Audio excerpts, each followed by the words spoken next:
BNP মহাসচিব মির্জা ফখরুল ইসলাম আলমগীর বলেছেন, দেশের সকল ক্রান্তিকাল উত্তরণে শহীদ জিয়া ছিলেন জাতির দিশারি। 1971 সালের 25 মার্চ পাকিস্তান সামরিক বাহিনী বাংলাদেশের জনগণের ওপর আক্রমণ করার পর তিনি পাকিস্তানি অধিনায়ককে বন্দী করে সশস্ত্র প্রতিরোধ গড়ে তোলেন। 26 মার্চ তিনি চট্টগ্রাম কালুরঘাট বেতার কেন্দ্র থেকে বাংলাদেশের স্বাধীনতা ঘোষণা করেন। স্বাধীনতার ঘোষণা দিয়ে মুক্তিযুদ্ধ শুরু করেন অসীম বীরত্বে। সেদিন থেকেই দেশবাসী তার অসাধারণ নেতৃত্বে পরিচয় পায়।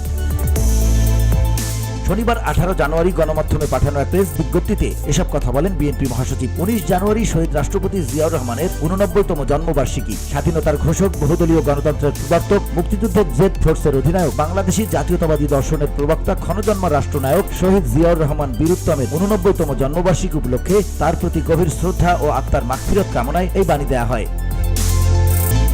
তিনি বলেন, স্বাধীনতা উত্তর দুঃসহ স্বৈরাচারী দুঃশাসনে চরম হতাশায় দেশ যখন নিপতিত, জাতি হিসেবে আমাদের এগিয়ে যাওয়া যখন বাধাগ্রস্ত হয়, ঠিক সেই সংকটের এক পর্যায়ে জিয়াউর রহমান জনগণের নেতৃত্বভার গ্রহণ করেন। মিথ্যা প্রতিশ্রুতির অপরাজনীতি দ্বারা জনগণকে প্রতারিত করে স্বাধীনতোত্তর ক্ষমতাসীন মহল যখন মানুষের বাক ব্যতি ও মত প্রকাশের স্বাধীনতাকে হরণ করে গণতন্ত্রকে মাটি চাপা দিয়েছিল, দেশকে ঠেলে দিয়েছিল দুর্ভিক্ষের এক সীমাহীন নৈরাজ্যের মধ্যে, বাংলাদেশকে তলাবিহীন ঝুড়ির আন্তর্জাতিক খেতাবপ্রাপ্ত হতে হয়। জাতির এরকম এক মহাসংকটকালে 7 নভেম্বর সৈনিক জনতার ঐতিহাসিক বিপ্লবে শহীদ জিয়া রাষ্ট্র ক্ষমতার হাল ধরেন। মির্জা ফখরুল বলেন, অসাধারণ দেশপ্রেমিক, অসম সাহসিকতা, সততা, নিষ্ঠা ও সহজ সরল ব্যক্তিত্বের প্রতীক জিয়াউর রহমানের অবদান দেশের জন্য অসামান্য।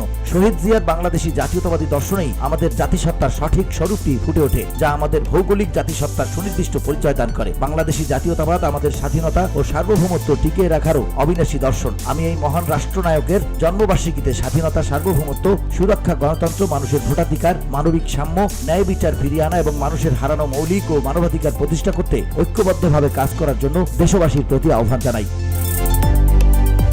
VOD Bangla news desk.